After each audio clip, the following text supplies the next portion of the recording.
This is CES Tech Talk. I'm James Kotecki, bringing you one of my favorite C-Space studio interviews from CES 2024. I had a lot of great conversations in Las Vegas, and I know you're going to like this one, so enjoy. Welcome back. You're in the C-Space studio here at CES 2024. I am James Kotecki, and joining me is Sabrina Ellis, the Chief Product Officer at Pinterest. Thanks for joining us. Thank you for having me.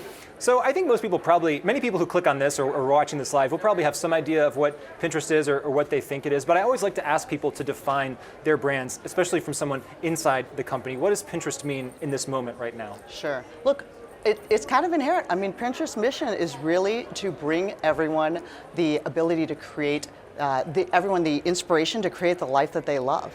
And that stays true, and that's actually over time. Yeah, and your role as Chief Product Officer, how is that defined? What is your scope? What are you thinking about day to day? Sure.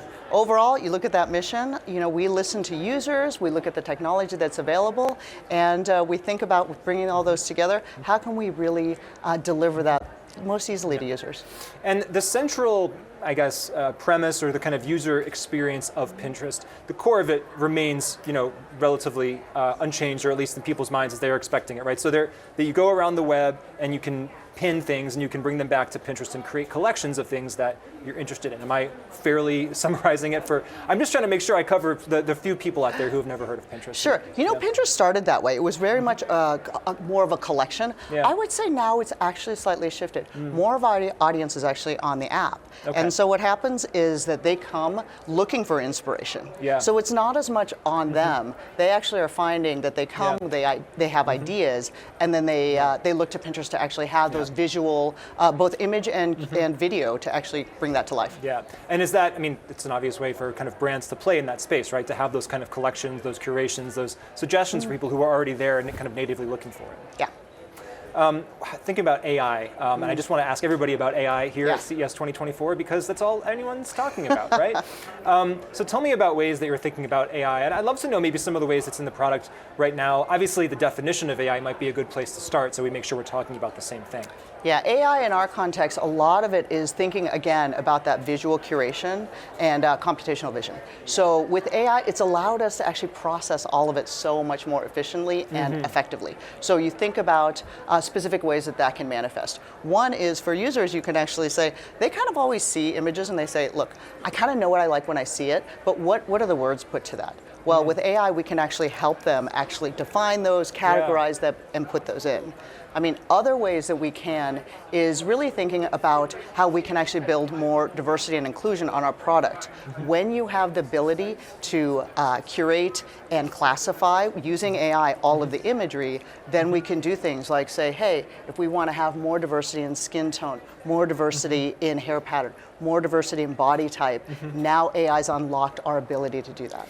And that's a great thing to unlock with AI, which has gotten knocked for sometimes being biased in certain other cases, but depending on the data that you're training it with, obviously, if that data is biased, you may get kind of biased results. So are you on the lookout for that? Have you built with those kind of things in mind to kind of counteract those effects? Yeah, look, that's a huge factor. And we found that the most when we were looking at body type technology. First of all, AI really helped us because you got to look at size, you got to look at form, all of that to actually be able to classify. But as we were doing it, you're right. The AI models today, they're very biased. And it's just going to amplify it. So what we did was we recognized that we actually needed to bring in human experts to actually help with that curation. Interesting. Because if you think about body type, look, it's super sensitive. Even the vocabulary you're using, it's like, look, is the word curvy? Is it good? Is it not? Is the word stocky? Some people like it, some people hate it. Yeah. So we actually really talked to people and said, what's the vocabulary that you even like? What are the types of categories you should have? You know what, how many categories should there even be? Yeah. And with all of that, we brought that with AI to actually be more responsible about how we deliver.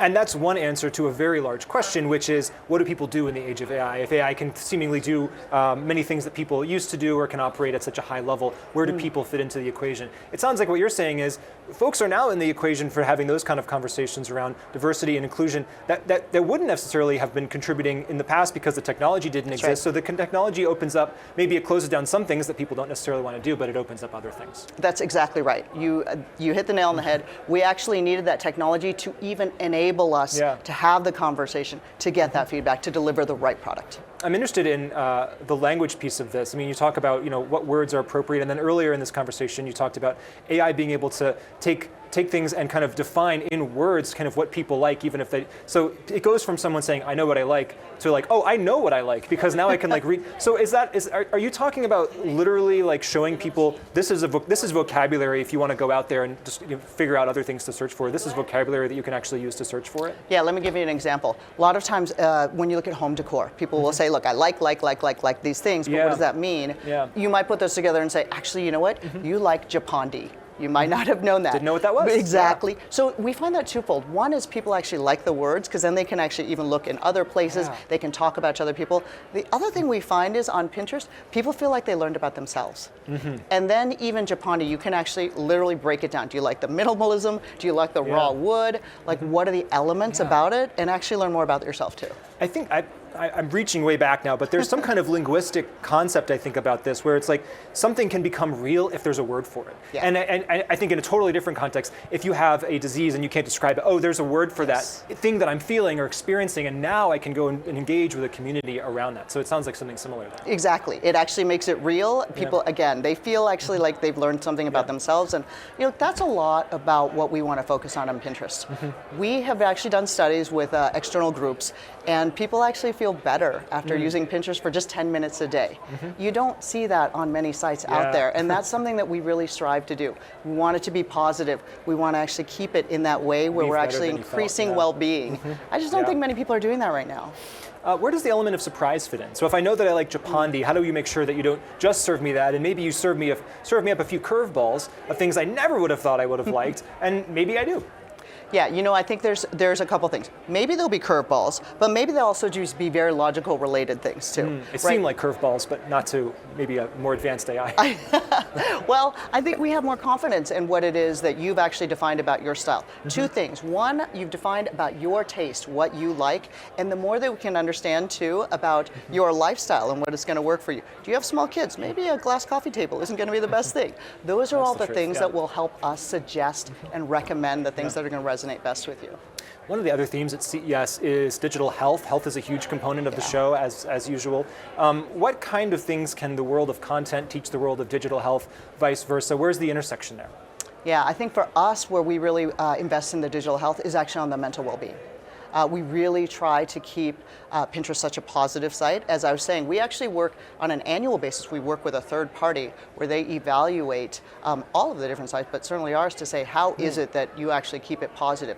We keep that in mind as we develop all of our features. And so we're always trying to do that where people actually, again, learning about themselves, furthering all of the hobbies and interests that they have, and trying to keep up that mental health and well-being. That's an interesting focus. I know that you worked on the Google Pixel phone in the past. That's obviously a physical product, something you can hold in your hand. Pinterest is more of an experience that you have maybe when you're using one of those devices. Has there been something surprising in moving from the world of a physical product to moving to the world of Pinterest? Has there been an interesting learning in that transition?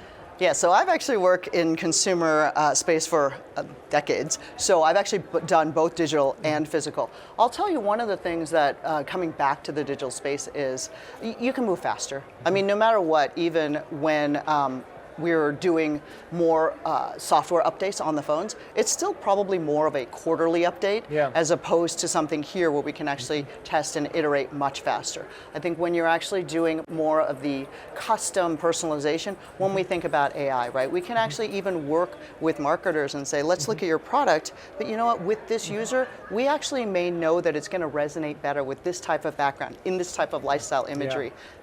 That is the type of thing that you can actually really test, iterate, and show very quickly in the purely digital space.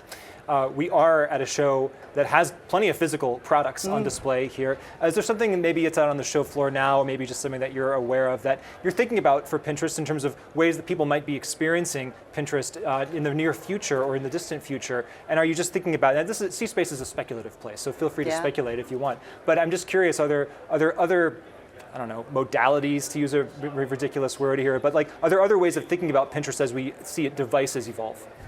It's kind of interesting when you think about where you might want this type of content. Unlike many of the other sites where it's actually more lean back content, actually Pinterest is something that's more lean forward. So you kind of have to look at those interfaces more. Whether it would be something that's more flexible as far as, your phone's already very portable. Will actually wearables actually offer you the opportunity to actually collect more information so that we know what types of things will actually be more inspirational to you? I think those are the types of things that could be more interesting. Sabrina Ellis of Pinterest, thank you so much for joining us today. Thank you. Well, I hope you enjoyed that conversation from CES 2024. That's our show for now, but there's always more tech to talk about. Hit that YouTube subscribe button, leave a comment, follow us on Spotify, Apple Podcasts, iHeartMedia, or wherever you're getting this show. And get more CES at ces.tech. That's ces.tech. I'm James Kotecki, talking tech on CES Tech Talk.